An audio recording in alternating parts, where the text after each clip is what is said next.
चल।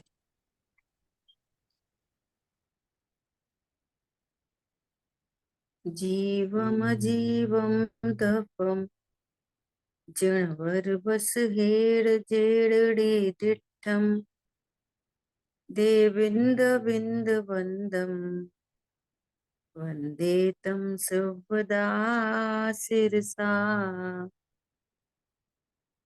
द्रव्य संग्रह जी ग्रंथ गाथा 22 पर हम लोग स्वाध्याय कर रहे थे। पेज नंबर 275 के लास्ट से अपने को स्वाध्याय करनी है। यहाँ काल द्रव्य का निरूपण चल रहा है और काल द्रव्य की सिद्धि की जा रही है। प्रथम घोदेश जी ने इस बात से सिद्धि की कि यदि काल नामक शब्द है तो उसका वाच्य होना चाहिए। फिर बात कही कि यदि काल द्रव्य को न माना जाए तो वो ज्ञान ही मिथ्या सिद्ध होता है, अपूर्ण सिद्ध होता है। फिर बात कह रहे हैं कि काल द्रव्य परिणमन में निमित्त है, तो काल द्रव्य का परिणमन कौन कराता है? तो कह रहे हैं कि वो तो स्वाधीन प्रवृत्ति है। तो कह रहे हैं इस प्रकार तो सबकी अपनी अपनी स्वाधीन हो रही है, तो काल द्रव्य को नहीं माना जाए तो क्या समस्या आएगी?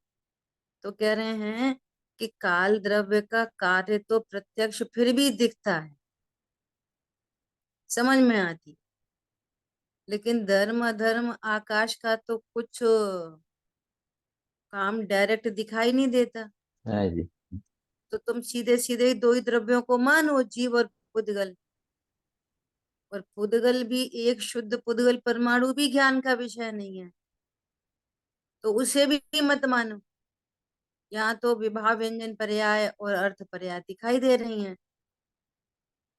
तो ऐसे तो विश्व के नाश का ही प्रसंग आएगा। जीव भी, आत्मा भी नहीं दिखता, उसको भी हाँ मत मानो। हाँ, तो किसी को मत मानो। तो इस तरह की चर्चा यहाँ पर हुई। अभी लास्ट में देखो क्या कह रहे हैं। आत्मा का स्वभाव विषयों के अनुभव से रहित है। स्पर्श रस गंध वर्ण आदि की तरफ झुकाव उसका विकारी परिणमन है, क्षणिक उपाधि है। आत्मा का शुद्ध स्वरूप नहीं। पर्याय में विकार का अनुभव होने पर भी द्रव्य स्वभाव उससे रहित है। देखो, आत्मा पर का अनुभव कर नहीं सकता, पर का करता नहीं, इसी प्रकार से पर का भोगता भी नहीं। परंतु स्पर्श रस गंध वर्ण की ओर की झुकाव की जो विकारी पर्याय हैं वे भी क्षणिक हैं, और उन पर्यायों में विकार के अनुभव के काल में भी द्रव्य स्वभाव उनसे रहित है, शुद्ध ही है। बोलो, विकारी परिणाम हो रहे हैं तो जीव पर को नहीं भोगता, अपनी पर्यायों को भोगता है। क्या बोला? जैसे जीव पर का करता नहीं, अपनी पर्यायों का करता है। इसी हेतु से जीव पर का भोगता भी नहीं, अपनी पर्यायों का भोगता है। राग द्वेष का भोगता है, कहो तो कहो। वो द्रव्य स्वभाव उस विकार के काल में ही उससे रहित है, शुद्ध ही है। ऐसा जानकर भी जो विषय भोगों को चाहते हैं, उनके भोगने की इच्छा करते हैं, यह ठीक नहीं, दुख का कारण होने से अपध्यान है। स्वरूप जानकर भी यदि तुम विषय भोगों को चाहते हो, अष्टपाहुर जी ग्रंथ में आचार्य भगवान कह रहे हैं कि वस्तु स्वरूप को जानकर भी जो विषय भोगों को चाहते हैं वे कुपुरुष हैं। कुपुरुष हैं ऐसा कहा, भोग सकता नहीं, हाँ जी, बात अंदर। भोगने की वांछा है। तो ये कैसी वांछा है? मिथ्या, एकदम मिथ्या। अच्छा, स्वरूप जानकर भी, स्वरूप जानकर भी जो भोगने के भाव उत्पन्न हो रहे हैं, भोगने के भाव उत्पन्न हो रहे हैं, वो मिथ्या भोग नहीं। अभोक्ता स्वरूप को जानकर अब जो भोगों के विकल्प हैं, भोगों को चाहते नहीं, चाहना अलग बात है, और भोग संबंधी विकल्प उत्पन्न होना अलग बात है। भोगों को तो वे चाहते हैं जिनको वस्तु स्वरूप का निर्णय नहीं कि मैं भोगों से सुखी हो जाऊंगा, लेकिन वे भोगों को चाहते नहीं क्योंकि मालूम है कि ये सुख के हेतु नहीं, हाँ और मैं परद्रव्य को भोग सकता नहीं। फिर भी भोगने के विकल्प उत्पन्न होते हैं। वो पूर्व का आपके अपराध का फल है, वर्तमान का अपराध नहीं है। समझ में आ रही है बात? तो जी शेष ये पूर्वत कर्म का उधर रिलीज हो रहा है, कर्म का उधर रिलीज हो रहा है वो। और फिरने के लिए। वर्तमान में ऐसा जानते हैं कि मैं अभोक्ता तत्व हूँ। हाँ। बहुत बड़ा अंतर है। बोलिए। तो बाकी के जो कषाय बाकी हैं उनका परिणाम। बस उनका कार्य है। वर्तमान में ज्ञान ऐसा जानता है मैं अभोक्ता हूँ। ये बहुत गजब की बात है।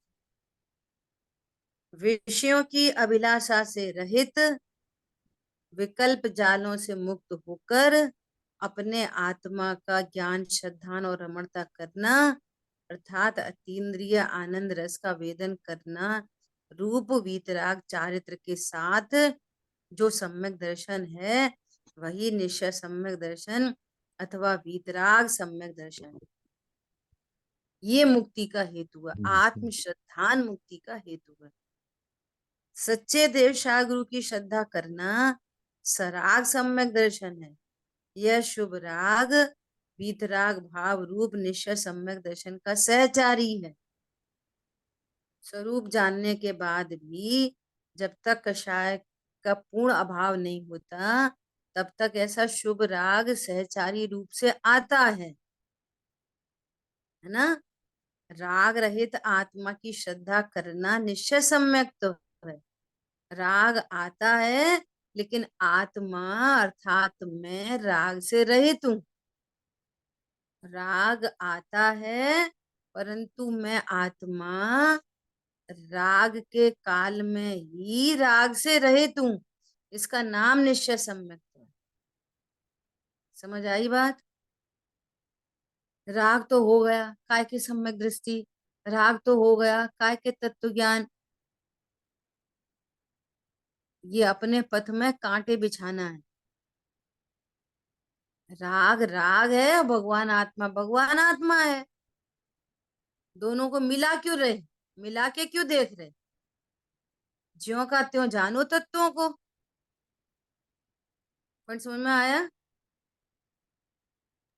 हाँ जी।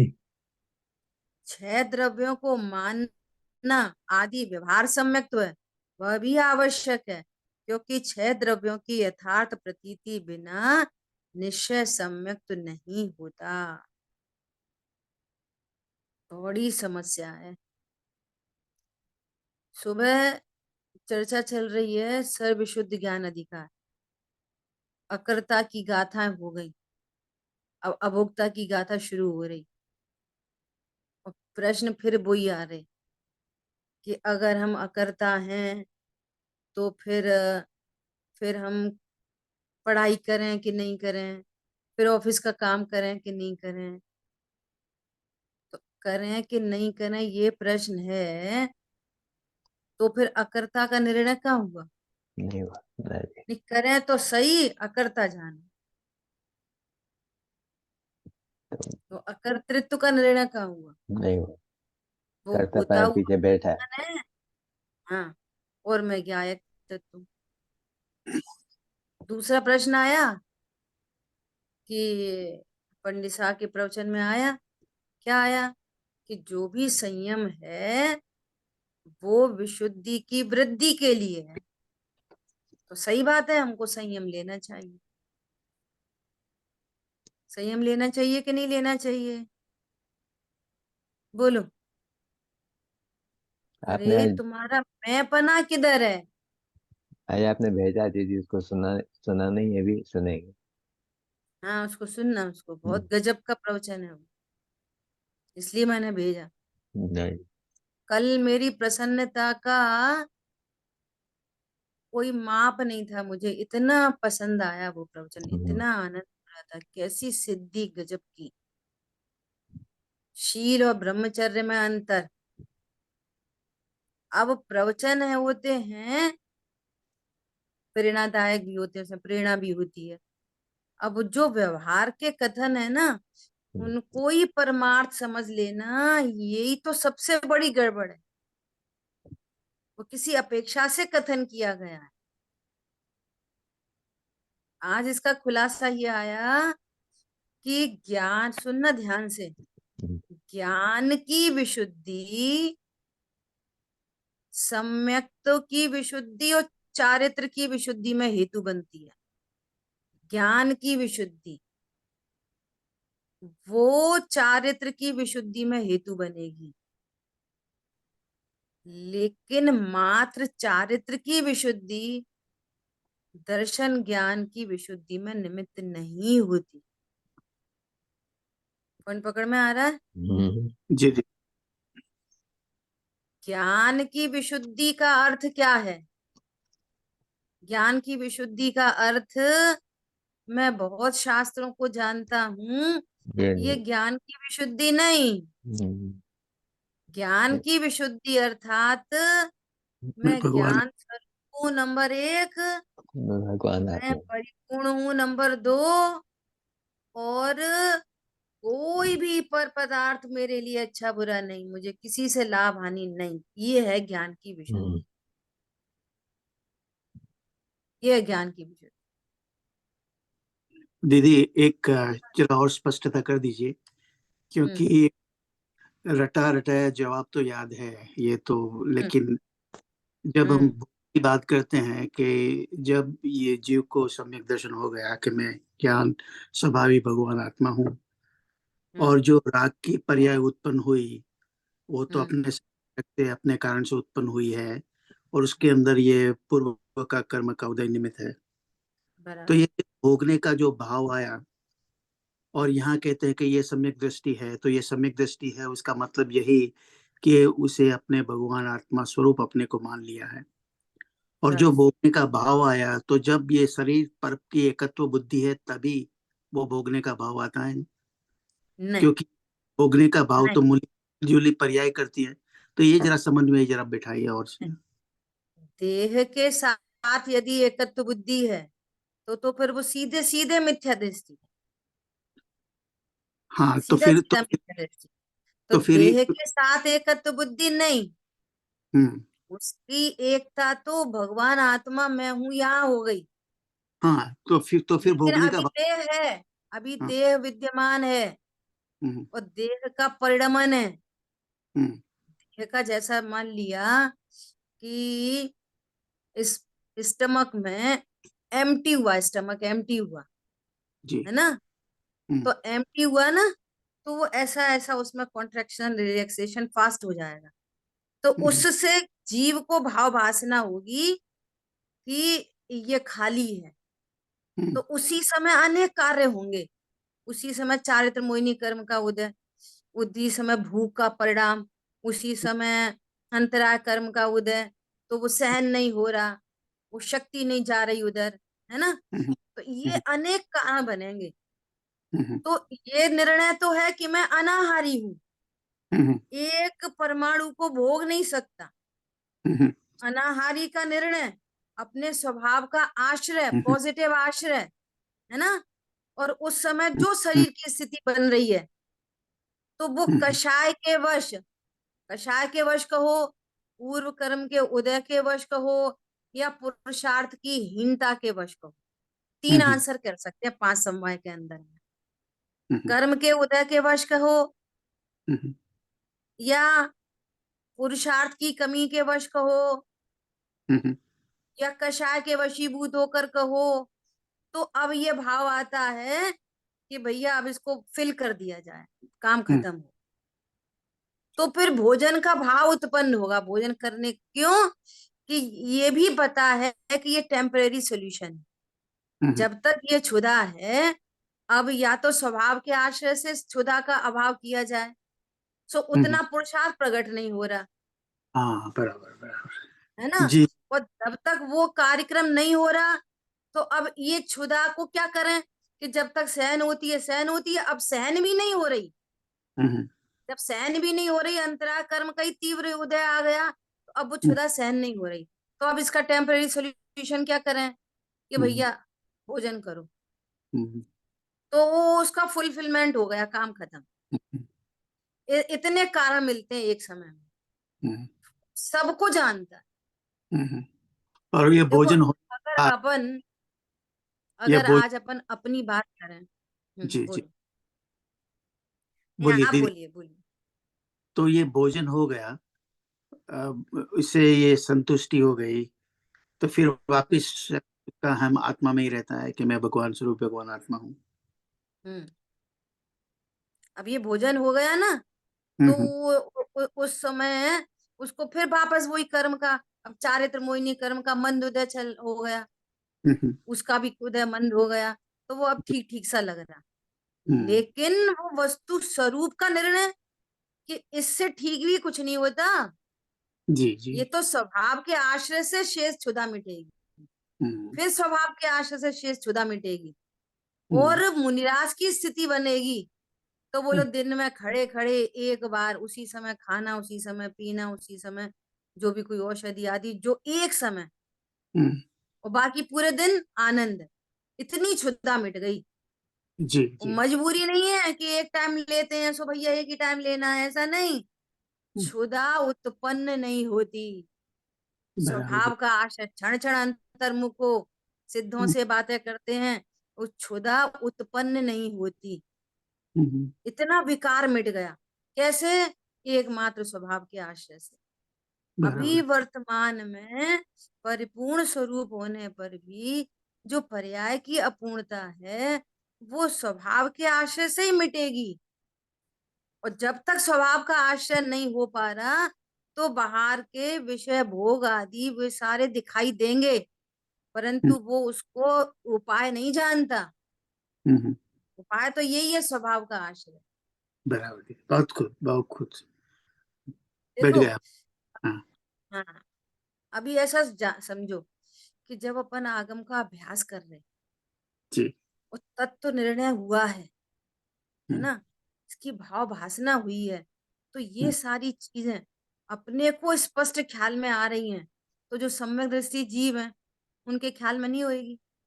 जरूर जरूर। एकदम सिंपल सी बात है।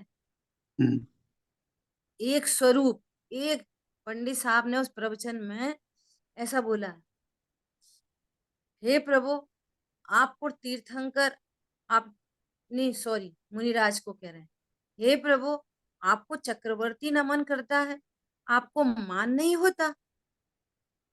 हम्म, तो कह रहे हैं, सो सब महिमा ज्ञान तनी। मुनिनाथ कहते हैं, ये ज्ञान, मैं ज्ञायक हूँ, इसकी महिमा है ये सब, कि पर पर्याय के बल पर अहंकार नहीं होता।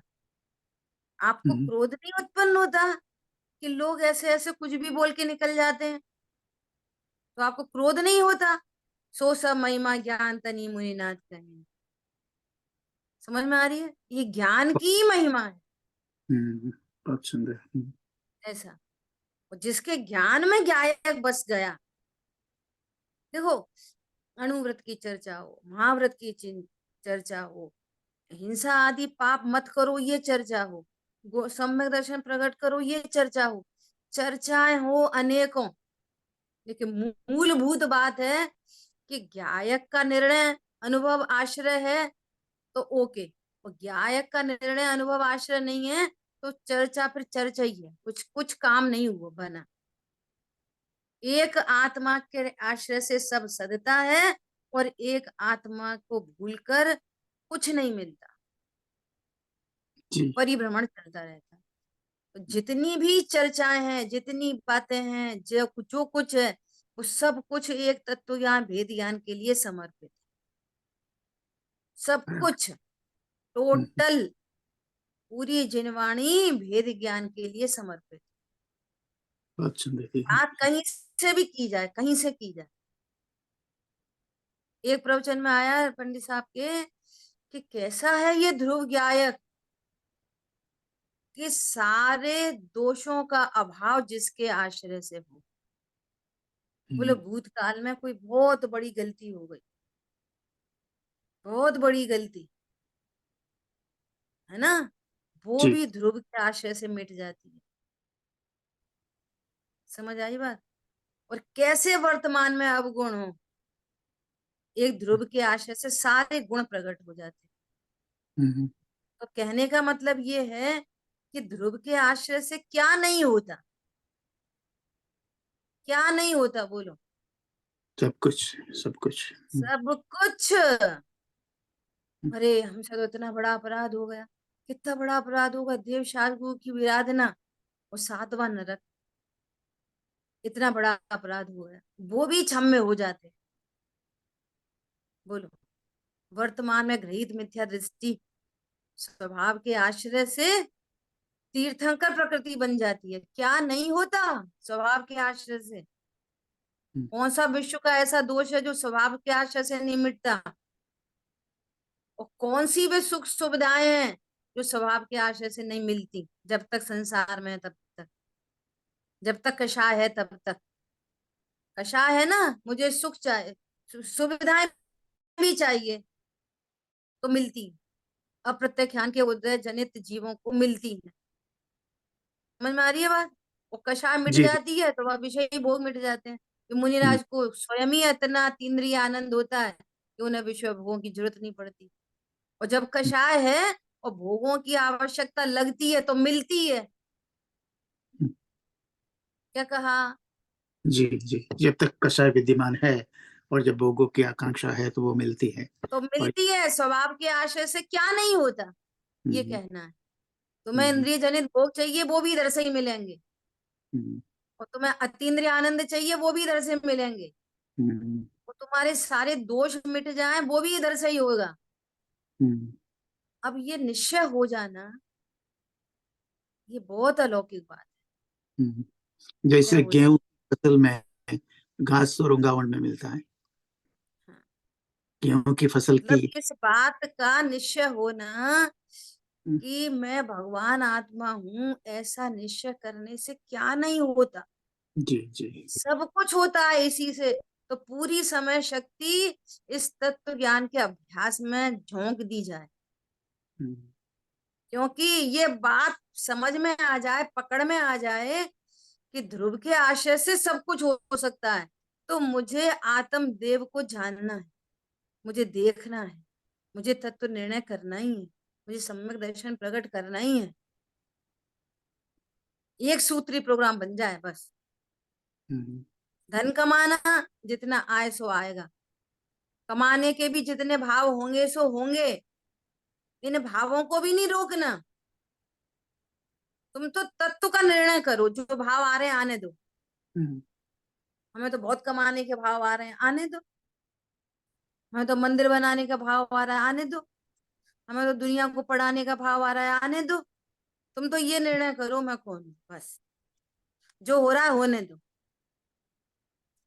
मैं कोई फेर फार की बुद्धि नहीं रखू, जो होता है वो होने दो, होनी को स्वीकार करो, कर्तापन का भाव न लाओ, निज हित का पुरुषार्थ करो। मतलब एक गायक हूं ऐसा निर्णय करो, बस ये निर्णय करो मैं कौन हूं, बस।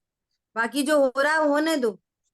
अरे इतने पाप के परिणाम हो गए, करें कि नहीं करें, करने से नहीं होते भी तो होते हैं, होते का ज्ञाता दृष्टा बने रहो बस। करता नहीं, हो रहे हैं। हम्म। मैं भगवान आत्मा हूं, इसके बहुत सुंदर। बिना कुछ नहीं बनता। हम्म। ऐसा देखो लिखा है ना, पर्याय में विकार का अनुभव होने पर भी द्रव्य स्वभाव उससे रहित है। दीदी मुझे हम्म, बोलिए।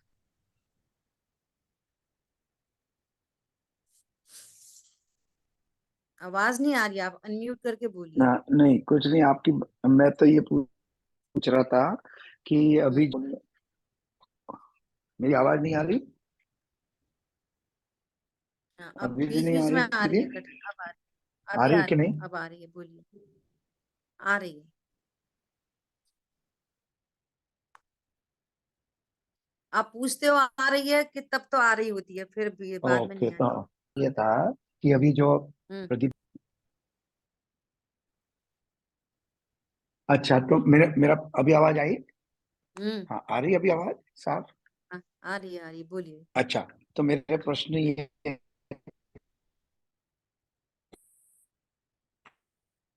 आपकी आवाज बार बार जा रही है, हाँ, और आप या तो कि बाद जो में से बोलिए। प्रदीप भाई समझा रहे थे प्रश्न, तो और फिर आपने जब हम्म।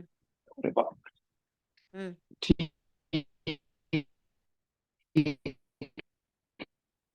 शांति भाई, आपकी आवाज क्लियर नहीं फिर है ना? हम्म। थोड़ी बाद में पूछ लेना जब नेट आ जाए तो। देखो क्या बोल रहे हैं। छह, क्योंकि छह द्रव्यों की यथार्थ प्रतीति बिना निश्चय सम्यक तो नहीं होता। आत्मा की निर्विकल्प प्रतीति रूप निश्चय सम्यक तो सहित वीतरागी चारित्र लाभदायक है। या चारित्र की विशेष शुद्धता के काल में रहने वाले सम्यक्त को वीतराग सम्यक्त कहा है। अब देखो दो शब्द आते हैं, सराग सम्यक्त, वीतराग सम्यक्त। अब ये सब समझने की बातें हैं कि सम्यक दर्शन वीतरागी और सरागी नहीं होता। सम्यक दर्शन तो श्रद्धा गुण की पर्याय है। क्या बोला? सम्यक दर्शन तो श्रद्धा गुण की पर्याय है, चारित्र और का नहीं। श्रद्धा गुण सरागी वीतरागी नहीं होता। हाँ जी। अब जिस सम्यक दर्शन के साथ में राग भाव मौजूद है तो उसको सराग सम्यक तो कहते हैं। और जिस सम्यक दर्शन के साथ में वीतरागता प्रचुर मात्रा में है तो उसको वीतरागी सम्यक तो कहते हैं। बिल्कुल उस प्रकार से जैसे उपयोग तो उपयोग है, उस उपयोग को चारित्र की विकार की तरफ से अशुभ उपयोग, शुभ उपयोग, और शुद्धता के एंगल से शुद्ध उपयोग कहते हैं। ऐसा तो यहाँ पर कह रहे हैं सम्यक तो है। कालादि छह द्रव्य हैं जिन्हें न स्वीकार करने पर वस्तु का नाश नहीं होता, उसका कुछ भी विकार नहीं होता, अपितु स्वयं का ज्ञान खोटा हो जाता है। आप काल द्रव्य को मत मानो तो मत मानो, तो काल द्रव्य का थोड़ी समाप्त हो जाएंगे, तुम्हारा ज्ञान खोटा रहेगा। ये कह रहे हैं सर्वज्ञ को नहीं कि माना है। आपने छह द्रव्यों को नहीं स्वीकार किया, हम्म। आपने असंख्य कारणों को स्वीकार नहीं किया, तो केवल ज्ञान नहीं प्रकट होगा आपको, हाँ जी। आपका ज्ञान खोटा है, अधूरा आप सर्वज्ञ को नहीं स्वीकार कर रहे। ऐसा मुक्ति का कारण तो आत्मा त्रिकाली स्वभाव है, जिसका ज्ञान होने पर छह द्रव्यों की यथार्थ प्रतीति भी हो जाती है। काल की सिद्धि करके भी मुक्ति का कारण तो वीतराग सम्यक्त को ही बताया है, काल द्रव्य मुक्ति का कारण नहीं है। है। देखो कैसा स्यादवाद है। काल द्रव्य को नहीं मानोगे तो सम्यक दर्शन नहीं होगा, तो काल द्रव्य सम्यक दर्शन का कारण नहीं है। सम्यक दर्शन का कारण तो त्रिकाली ध्रुव है, और Right. जिसने त्रिकाली ध्रुव ऐसा स्वीकार किया तो उसकी त्रिकाली ध्रुव की स्वीकृति में सर्वज्ञ की स्वीकृति तो पहले शामिल है। सर्वज्ञ की स्वीकृति है तो उसको काल द्रव्य की भी स्वीकृति। Right. तो ऐसे आपस में अभिनव भाव रूप से ये श्रद्धान रहते हैं। ठीक है। पांच इंद्रिय के विषयों का अनुभव करना आत्मा का स्वभाव नहीं है। स्वरूप स्थिरता पूर्वक परमानंद का अनुभव करना उसका स्वभाव है, परंतु अज्ञानी इसे भूलकर दूसरों की संपत्ति और भोग उपभोग पदार्थों को देखकर कल्पना करता है कि ऐसे संयोग मुझे भी मिल जावे तो बहुत अच्छा। Right. संयोग तुमको मिलते हैं कि नहीं मिलते? अरे जैसे दूध में चीनी नहीं मिलती, पर पदार्थ जाती कि नहीं मिल जाती दूध में चीनी, नहीं मिलती, भिन्न रहती, ऐसे जीव को विषय भोग मिल जाते कि नहीं मिल जाते? भिन्न रहती सब। विषयों को हाँ, भोग सकता कि नहीं भोग सकता? नहीं भोग, कभी नहीं भोग सकता पर पदार्थ विषयों में। को नहीं भोगता, विषयों संबंधी जो विकार हो रहा है ना, हम्म, जैसे अपनी पर्याय का करता है ना, उसी प्रकार अपनी पर्याय को भोगता है, विषयों को नहीं भोगता। चलो ज्ञान बात। में पर का लक्ष्य और उस संबंधी चारित्र की पर्याय में तीव्रता मंदता, और वो ज्ञान में झलकती है, तो वो तीव्रता मंदता को भोगता है, न कि पर पदार्थ को। हाँ जी, पर पदार्थ तो ज्ञान में सिर्फ लक्षित होता है, और वो समझता है कि पर पदार्थ से मुझे अच्छा लगा। भोग सकता है। ऐसा घनिष्ठ संबंध बन रहे हैं निमित्त नैमित्तिक, और उसमें इसको भ्रम बना हुआ है, और ये भ्रम को तोड़ना है ऐसा। बहुत सुंदर जी। बहुत गजब की बात है। वहीं अज्ञानी प्रत्यक्ष न दिखाई न देने वाले देवताओं इंद्रों आदि के वैभव का वर्णन शास्त्रों में सुनकर विचार करता है कि देवता इंद्र के ऊपर चमर ढुलाते हैं, अहो कितना मनोहारी संयोग है, यदि मैं भी इन संयोगों में होता, अर्थात इंद्र होता, तो कैसा रहता, इत्यादि भावनाएं भाता है। राग द्वेष आदि के विकल्प करता है, उल्टा ध्यान ऐसा ही होता है। हम्म, किसी करोड़पति को देखकर मैं भी करोड़पति हो जाऊं, किसी के मधुर स्वर को सुनकर मेरा भी ऐसा ही स्वर हो, किसी की व्याख्यान शैली बढ़िया जानकर मेरी शैली भी ऐसी हो, इत्यादि विचार करना को ध्यान है, हाँ जी। को ध्यान है। अरे धर्म ध्यान का विकल्प भी वो है कि ओहो जैसे प्रभु आप परम सुखी हो गए, ऐसा सुख मुझे भी प्राप्त हो। क्या बोला? हम्म, इन विषय भोगों में सुख नहीं, जैसे आप अतीन्द्रिय सुखी हो, ऐसा अतीन्द्रिय सुख मुझे भी प्रकट। समझ आई बात? हम्म, और ये यहाँ से धर्म ध्यान की शुरुआत हो।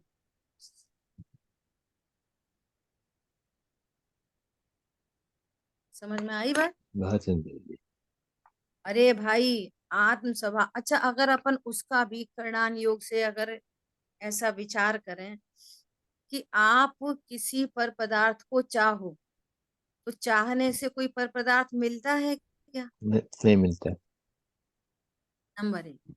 अब उसी एक पदार्थ को चाहने वाले बहुत हैं, तो वो किस किस को मिलेगा? दूसरी बात, कर्म का उदय हो तो नहीं चाहने पर भी मिल जाता है। तीसरी बात, अब ये तो मिल तो गया, कर्म का उदय आया तो मिल तो गया, परंतु तुम इससे सुखी हो सकते कि नहीं हो सकते, ये नहीं, निर्णय भी तो करो। कभी नहीं होता। चलो मिल भी गया, अब सुखी हो गए क्या उससे? सुख तो मेरा स्वभाव में है, पर वस्तु में नहीं है। उसका संयोग होने पर भी दुखी देखे जाते, उसका संयोग होने पर भी दुखी ही देखे जाते। नहीं, पहले माँ बाप दुखी होते, बच्चे की शादी हो जाए, शादी हो जाए, शादी हो जाए, ऐसे डिप्रेशन में चले गए। बोलो, अब रिश्ता ही नहीं आ रहा, अब शादी ही नहीं हो रही, लड़का हो गया 30 साल का, अब जैसे तैसे संबंध आया, फिर शादी हो गई, सुखी हो गए। अब उसकी उसकी पत्नी ने ऐसा बोल दिया, पत्नी की माँ ने ऐसा कर दिया, फिर वो अच्छे फिर वो खराब, इतना दुख दिया भरा गाँव। उतना दिया, हमने ऐसा करा उनने ऐसा करा, सुखी कहाँ हुए? दुख के साधन बहुत हो गए। बोलो, समस्या क्या है? समस्या ये है कि अभी भी अगेन एंड अगेन ट्राई चल रही है, परंतु ये निर्णय नहीं बन पा रहा कि ये सुख का साधन था ही नहीं, मैंने भ्रम से यहाँ सुख जाना था। समझ आ रही बात?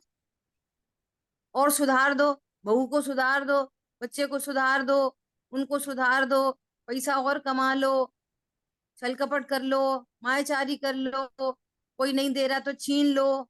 ये सुखी होने के उपाय अभी भी दिख रहे हैं, अभी भी। बोलो, तो तुम्हारी दिल्ली कितनी दूर है? समझ में आ रही है बात? बहुत सुंदर। अपना विकल्प पर के लिए अकिंचित करे और अपने लिए अनर्थकारी है।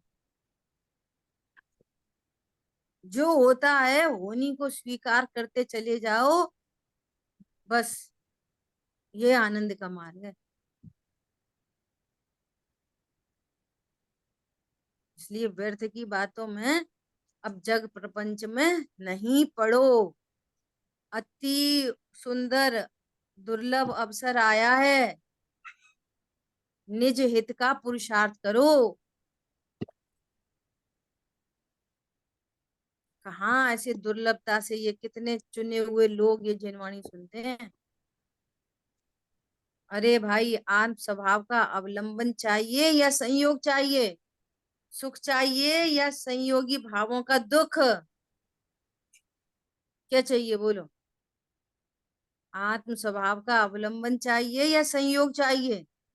और स्वभाव के अवलंबन से सुख होता है, तो सुख चाहिए कि पर के लक्ष्य से जो संयोगी भाव हो रहे हैं, ज्ञान मोह राग द्वेष, विराग द्वेष चाहिए? क्या चाहिए? सुख। सुख चाहिए। अज्ञानी की दृष्टि संयोगों पर होने से उसे आत्मा की रुचि नहीं होती, परंतु संयोग के कारणभूत पुण्य की भी सच्ची रुचि नहीं होती, क्योंकि इंद्र चक्रवर्ती संबंधी पुण्य आत्मा की रुचि हुए बिना नहीं बनता। लो, अभी बात आई थी ना कि आत्मा के आश्रय से क्या नहीं मिलता। आत्मा की रुचि वालों को ऐसा पुण्य बनता है कि जिनको इंद्र चक्रवर्ती आदि के पद मिलते हैं। बिना चाहे। क्या बोला? तुम्हें बाहर की भी का भी धन वैभव चाहिए ना, तो बाहर का धन वैभव भी आत्मा की रुचि वालों को मिलता है। और ये कैसा पाप कमाता है? धन की रुचि वाला पाप कमाता है, दिन भर पाप कमा रहा है, दिन भर पैसा कमा रहा है, दिन भर लगा है उसमें। वो घर आए तो पानी मांग के पीना पड़ता है। बोलो कैसा पुण्यवान है? समझ में आ रही है बात? एक वो होता है जिसको मांगने पर भी ना मिले, और एक वो होता है जिसको मांगने पर मिल जाए, और एक वो होता है जिसको मांगना ही नहीं पड़े। बिना मांगे मिल जाए। हाँ, सो बिना मांगे भी उनको मिलता है जो आत्मा की रुचि वाले होते हैं। समझ में आ रही है बात? हाँ जी, मांगने की चाह नहीं। हाँ, चक्रवर्ती इंद्र वगैरह का कथन शास्त्र में सुनकर अज्ञानी को गुदगुदाहट होती है, परंतु यह कथन ललचाने के लिए नहीं है, अपितु अज्ञानी जीव पुण्य पाप के चक्कर में फंसकर अपने चैतन्य आनंद घन सुख के भंडार रूप आत्म स्वभाव को भूलकर दुख भोगता है। यह बतलाने के लिए है। बोलो, दया दान व्रत पूजा आदि सभी विकल्पों से रहित अपने ही शुद्ध स्वभाव में सम्यक दर्शन ज्ञान पूर्वक जो स्थिरता होती है, उसे वीतरागी चारित्र कहते हैं। दया दान के जो विकल्प हम्म, होते हैं। हम्म। निचले गुण स्थान में खाने पीने लड़ाई झगड़े के भी भाव होते हैं, भाव होते हैं, मेरे में नहीं होते। आज सुबह किसी ने हमसे प्रश्न किया, आप ये बताओ आपकी अंकल से कभी लड़ाई होती है कि नहीं हुई? बोलो क्या जवाब है? आपकी अंकल से कभी लड़ाई हुई कि नहीं हुई? बोलो। मैं लड़ाई करता ही नहीं। लड़ाई प्रदीप दिखती भाई, है। अरे जो मैं हूं, आपकी स्थापना कहाँ है, वहां से आंसर आएगा। अज्ञान दशा में होती थी। ज्ञान स्वरूपी भगवान आत्मा में न लड़ाई है न लड़ाई के भाव हैं। मेरी स्थापना ध्रुव में, मैं नहीं लड़ता। क्या बोला? ध्रुव स्वभाव का निर्णय करके कहो, क्या मैं नहीं लड़ता? बोलो, ध्रुव में लड़ाई है कि लड़ाई के भाव हैं? बोलो, दया है कि दया के भाव हैं? ध्रुव में क्या है? ध्रुव में तो ज्ञान और आनंद है बस। दोनों नहीं है। दोनों नहीं। तो लड़ाई हुई कि नहीं हुई प्रदीप भाई आपकी कभी? नहीं हुई। बोलो। स्थापना सही है तो लड़ाई नहीं हुई, स्थापना गलत है तो लड़ाई लड़ाई है। हाँ, ये नहीं। अब हमने तो कल ही देखा था कि आप लड़ रहे थे। प्रभु, हम नहीं लड़ रहे थे, हम नहीं लड़ रहे थे। जो लड़ रहा था वो कषाय थी, हम नहीं थे। हम कषाय नहीं है, हम भगवान आत्मा हैं। तो ये सोचता है कि लड़ तो रहे, कह दो नहीं लड़ते। ये कहने सुनने की बातें नहीं है, ये निर्णय की बात है। क्या बोला? जी, निर्णय की बात है। कहने सुनने की नहीं। ये हम कहाँ लड़ते, हम तो भगवान आत्मा है। कहने की बात नहीं, निर्णय करो मैं कौन हूं। हम्म, सिद्ध भगवान लड़ते कि नहीं लड़ते? वो सिद्धों जैसा ही मैं हूँ। शांत है। और लड़ाई के जो भाव हो रहे हैं वो कषाय है, वो आश्रव तत्व है, जीव तत्व नहीं। जो शरीर की क्रिया दिख रही है वो तो मेरा स्वरूप ही नहीं, भिन्न तत्व है, एकदम भिन्न द्रव्य है। समझ में आई बात? जी जी। आत्मा में स्वभाव को भूलकर कषाय उत्पन्न होती है, और जैसी कषाय होती है वैसे आत्म प्रदेश हिलते हैं। योग होता है, योग, आत्म प्रदेशों का परिस्पंदन। और जैसा आत्म प्रदेशों का परिस्पंदन होता है वैसा शरीर हिलता है। और उस शरीर के निमित्त से वैसे शब्द आदि होते हैं, हिंसा आदि, झूठ आदि के परिणाम वो दिखाई देता बाहर से। जैसे दूध में चीनी घुलाओ ना, तो चीनी भी हिलती है तो दूध भी हिलता है। ऐसे और आत्म कषायों के कारण आत्म प्रदेश हिलते हैं, और आत्म प्रदेश हिलते हैं तो शरीर भी हिलता है उसी तरीके से। ये समझता है कि मैं लड़ता हूं, मैं बोल रहा हूं, मैं झूठ बोलता हूँ, मैं सच बोलता हूँ, मैं चलता हूँ, मैं फिरता हूँ। अरे, मैं ज्ञान स्वरूप हूँ कि कषाय हूँ? मैं आशव तत्व हूँ कि जीव तत्व हूँ? बोलो। ये निर्णय करना, कहने की बात नहीं, डिसीजन की बात है, निर्णय की बात। समझ में आई बात? जी जी दीदी, बहुत सुंदर। ऐसा। समय तो अपना हो गया बड़ी जल्दी से, शेष चर्चा आगे करेंगे। शांति भाई, आप क्या पूछ रहे थे? आपकी आवाज यदि अभी आती है तो सुनते हैं। अब आ रही है क्या दीदी? आ रही है, आ हैं? रही है, आ रही नहीं कुछ नहीं, मैं तो मेरा प्रश्न तो बहुत सिंपल था ऐसा कि जब है। प्रदीप जी पूछ रहे थे वो हम्म, भोगता हूँ, फिर आपने भी जब समझाया तो उसमें चाह शब्द यूज किया, तो वो चाहता है। तो मैं यूं सोच रहा था कि ये शब्द स्वभाव की दृष्टि से नहीं है, पर्याय की दृष्टि। बराबर। जो कुछ भी परिणमन है, विकल्प है, जो कुछ भी है वो तो पर्याय में ही है। ध्रुव स्वभाव तो दृष्टि अकर्ता से अभोक्ता तो तत्व है। अपन जो है तो निष्क्रिय। भोगने की बात का है, परंतु पर्याय में जो दिया आपको मान, मेरा कहने हाँ, का मतलब ये था, लेकिन एक लेकिन मान्यता की बात है, एक पर्याय की बराबर, बहुत अच्छा। बात है। एक तो मान्यता एक में परिणमन अप्रकृत की बात है, भोक्तृत्व है। और एक आपकी मान्यता की बात, कि आप कैसा जान रहे हो अपने को। Thank you. जानने पर भी पर्याय में परिणमन हो रहे हैं। तो आपकी सच्ची मान्यता है तो मोक्ष मार्ग है, मान्यता विरुद्ध है तो फिर संसार मार्ग। मतलब मेरा कहने का भाव यूं था, ऐसा था दीदी कि जैसे मैं अगर अपन कहते हैं कि मुझे चाह है, इच्छा है, तो वो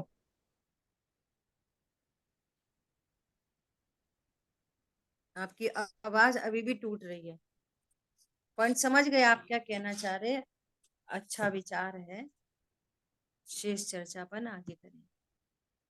जिन वाणी के ज्ञान से सूझे लोकालोक, सो वाणी मस्तक नमो सदा देत हूँ दो। बोलिए द्वाशांग मई जिनवाणी माता की जय। जय हो। जय जिनेन्द्र सतगुरु। जय हो। जय जिनेन्द्र प्रभु।